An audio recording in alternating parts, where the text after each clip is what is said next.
नमस्कार फ्रेंड्स, कैसे हैं आप सब। आई होप मेरे सारे दोस्त बहुत अच्छे होंगे। माता रानी की कृपा सब पर बनी रहे। दोस्तों, कभी आपको नज़र लगी है?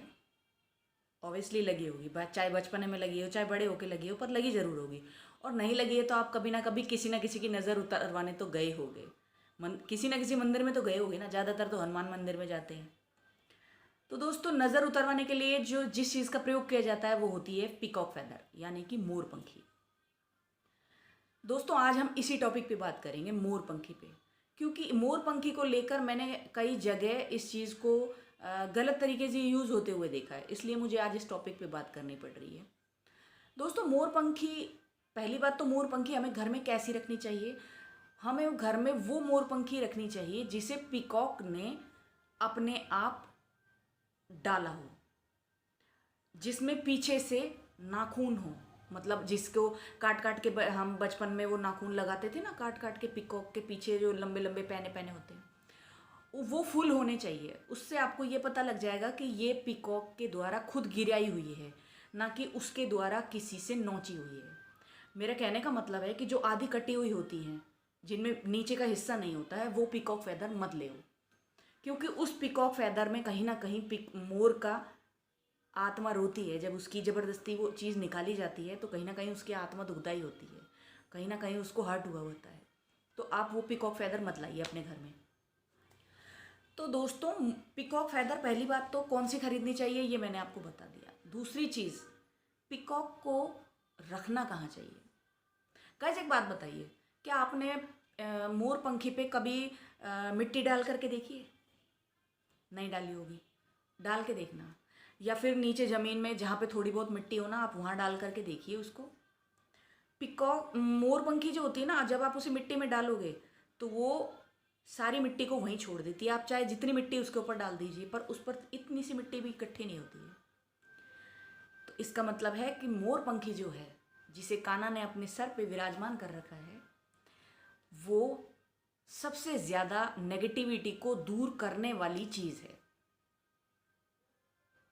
इससे बहुत सारे वास्तु दोष दूर किए जा सकते हैं। आप नेगेटिव इसको पीकॉक फैदर का यूज़ कैसे कैसे कर सकते हैं।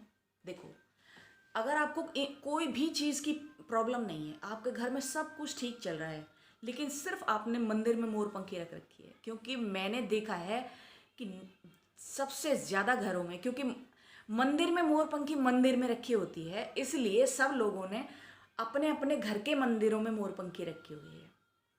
दोस्तों, मंदिर में मोर पंखी रखने का एक अलग कारण है और घर में मोर पंखी रखने का एक अलग कारण है। ठीक है, मंदिर में जो मोर पंखी रखी जाती है उससे हमारे काम आती है। वो हम मतलब हमारी नज़र उतारने के काम, झाड़ा देने के काम, और नेगेटिविटी को दूर कर। अब भगवान को तो कोई नेगेटिविटी छू नहीं सकती है, तो भगवान के पास तो आप उस मोर पंखी को कहीं भी रख दो, लेकिन हम लोग तो भगवान नहीं है ना, तो हमें तो इन सब चीज़ों से बच के रहना पड़ेगा। तो दोस्तों, अगर आपने अपने घर के मंदिर में मोर पंखी रखी हुई है तो उसे वहाँ से हटा दीजिए।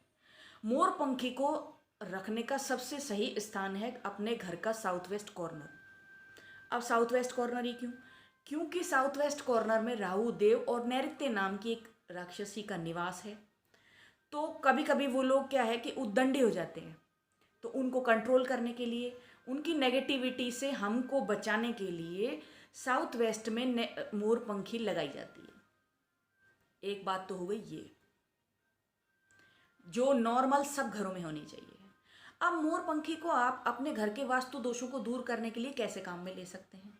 देखिए, अगर आपका घर बहुत सुंदर है, या आपको किसी से कोई ये लगे कि भाई मेरे घर पे नेगेटिविटी ना आ जाए, या कोई कोई नज़र ना लगा जाए किसी चीज़ की, तो आप अपने घर के मेन गेट के पास में, या फिर जहाँ से आपका मेन गेट है उसके बिल्कुल सामने, कि जैसे ही कोई आपके घर में एंटर करे तो उसकी सीधी निगाह सबसे पहले मोर पंखी पे पड़े, ऐसे लगा दीजिए। आपके घर में कभी भी नज़र नहीं लगेगी, ना आपकी किसी चीज़ को, ना आपको, ना आपके रुपए पैसे को, ना आपके घर को। ये तो हो गया एक कारण।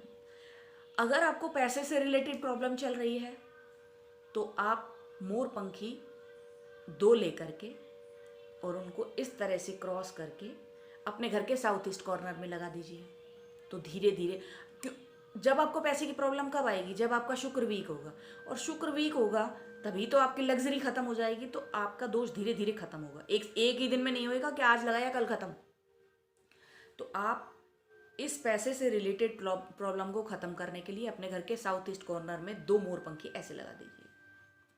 ठीक। किसी को भी अगर कमर से रिलेटेड प्रॉब्लम है, कमर दर्द की प्रॉब्लम है, या कोई ऐसी बीमारी है जो उसकी जा नहीं रही है, तो आप अपने घर में जो पंखा है जहाँ वो व्यक्ति सोता है, उस पंखे में जो पंखड़ियाँ हैं, उन पंखड़ियों में ऐसे नीचे की तरफ टेप लगा करके एक एक मोर पंखी तीनों पंखड़ियों में लगा दीजिए। जैसे जैसे मोर पंखा चलेगा, मोर पंखी भी हिलेगी और अपनी पॉजिटिविटी देगी। तो दोस्तों, मोर पंखी का काम है घर से पॉजिटिविटी हो या नेगेटिविटी हो, दोनों को डिस्ट्रॉय करना। अगर आपने मंदिर में रख रखी है, यानी कि नॉर्थ ईस्ट कॉर्नर में, तो नॉर्थ ईस्ट से तो हमारे पास पॉजिटिविटी आती है, तो वो उसको ख़त्म कर देगी। अगर आपने नॉर्थ में रख रखी है तो नॉर्थ से हमारे पास अपॉर्चुनिटी आती है, तो वो उसको ख़त्म कर देगी। अगर आपने वेस्ट में रख रखी है तो वेस्ट से हमारे पास प्रॉफिट्स आते हैं, वो प्रॉफिट्स को ख़त्म कर देंगे। वेस्ट साउथ वेस्ट में रखी हुई है तो वहाँ से हमारी एजुकेशन, हमारा पैसा रुपया सब कुछ चलता है, उसको डिस्ट्रॉय कर देगा। अगर आपको किसी भी तरह का कोई दोष नहीं है, तब तो आप अपने घर के साउथ वेस्ट में रख दीजिए। और अगर आपको कोई प्रॉब्लम है, मान लीजिए आपको किसी का सपोर्ट नहीं मिल रहा है, तो 2 मोर पंखी लेकर के अपने घर के नॉर्थ वेस्ट में लगा दीजिए, आपको सपोर्ट मिलना चालू हो जाएगा। आपको जो भी जिस क्षेत्र में प्रॉब्लम है ना, उस ही जोन में लगा दीजिए। तो दोस्तों, देखा ना मोर पंखी कितनी इफेक्टिव है, इसीलिए कान्हा ने उसे अपने सर पे रखा हुआ है। तो आई होप आप सबको ये वीडियो अच्छी लगी हो। वीडियो अच्छी लगी हो तो एक लाइक कीजिएगा, कमेंट्स करके बताइएगा कैसी लगी है, कुछ सुझाव भी दीजिए, अच्छे बुरे जैसे भी हैं। तो दोस्तों, कल फिर मिलेंगे एक और नई वीडियो के साथ। तब तक के लिए जय सिया राम।